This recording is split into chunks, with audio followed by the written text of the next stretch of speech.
Desiree Berg, and welcome to the 34th.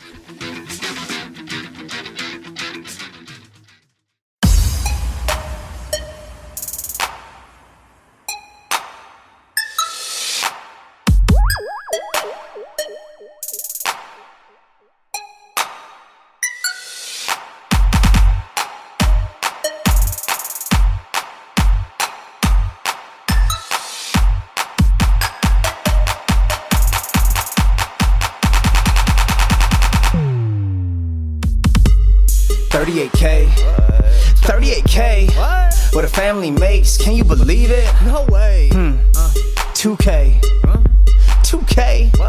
one bedroom apartment, that's what it costs to live in LA. No utilities, 1 in 4 in poverty. People can't afford the needs, all because of corporate greed. Roaches in the house, they still raise the rent amount. They just wanna push you out, what the hell is that about? They're paying the people that we elected to not do their jobs. They're blocking the bills so they can get millions of dollars. Yeah, early this year they killed a bill. We could've had rent control. Rents get raised, you get displaced. We just can't take it no more. Get us in the office, we know we can stop this. Time to put the power of the people in the Congress. Rent control, don't you know? Keep the families together, shouldn't that be our goal? $1,000 increase, low-income households, we can prevent this. Help you keep your rent low, 80%. The rent was raised, right in our district. Family displaced, quality public housing. We got a shortage, the problem is mounting. But they stay building luxury condos we can't afford and we can't live in. Don't you think that we have been screwed for way too long? Don't you think? This isn't normal, this is just wrong. Is housing human right? Is the rent too high? Is housing human right?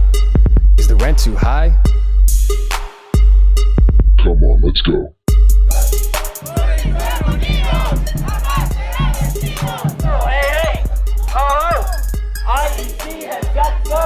We're fighting for universal rent control, the end of the LS Act, the end of Costa-Hawkins, fighting in general just against displacement.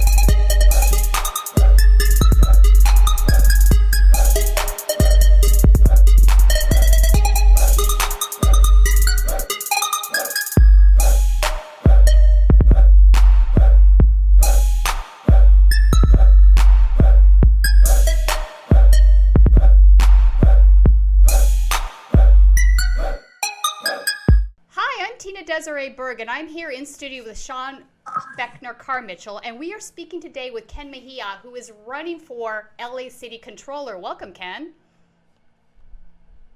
Hi, Tina and Sean. Thank you for having me. 100%. So we've known each other for a little while now. You ran, obviously, against Jimmy Gomez, and you ran as a Green Party candidate, and you took a big chunk of that vote, like almost 30%, which is pretty impressive, considering that's considered an outside of the two-party system. And now you're running for controller, and I think that this is a political position that a lot of people just don't understand. They look at this on the ballot and they think, I think it's important, it sounds important, I don't know exactly what the controller does. So I wanted to start the conversation off and just talk about that a little bit. Basically, I see the controller position as not only being the city accountant, per se, the paymaster, but I think an important part of that is also being a watchdog for fraud, for corruption, or for things that are just overspending in certain areas and things like this. How do you see the position of controller?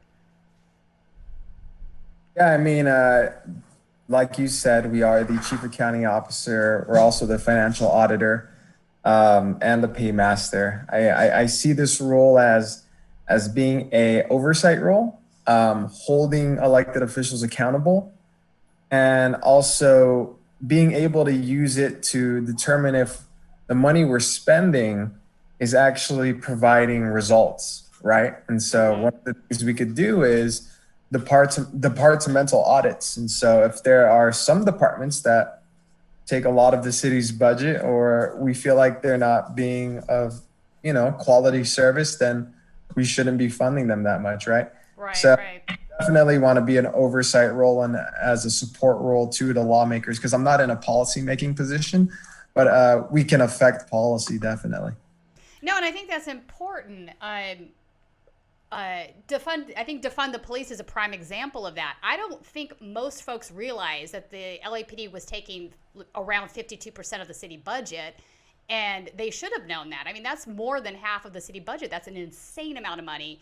And right now, it's not really clear to a lot of folks where all of that money is going. Is it to buy more military type goods to use against protesters?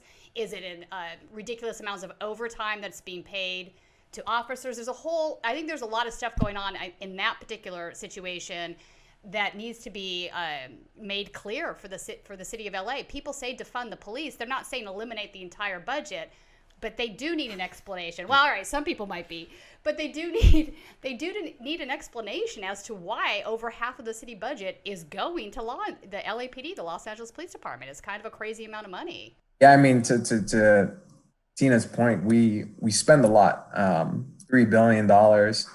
It's the average full-time LAPD employee makes close to $120,000. So there's like a joke: if you want to make good money, be a LAPD employee. Right. But that's what we want to show. We want to show where each department is spending their money. We want to make it as transparent as possible who we're contracting with. For example, like the LAPD is contracting with Palantir, with HP, with T-Mobile, with like a whole bunch, Axon cameras, and we want to make this information known, because if people see that, they're like, oh my God, I use this vendor on a regular day basis. And it's being used to surveil Angelenos, like spying, or it's being Palantir, definitely. Right. Or it's being used for some sort of, way that the LAPD is really not providing any value, right? And so we want to put that information out there. And that's what we've been doing for the past month and a half or so, just putting that information out there. And the thing is, like, people can't go on the controller's website right now because it's not really people friendly, and it's not really accessible, and it's not digestible. And so that's what we really want to do. And, I think everyone will love that, not just liberals or progressives, but even conservatives and people 100%. Like, oh my God, put everything out there. He put like literally everything out there wide in the open so people can make their decisions for themselves. So that leads me to my first question. You've been talking quite a bit about a degree of transparency. You've been talking about information being widely available. Were you to win the city controller position, what are some of the initiatives that you would be putting in so that it is more widely available? Is there a way that you could reorganize information other than it sounds like you're updating the website? Are there ways where you would differ from your opponent in creating access?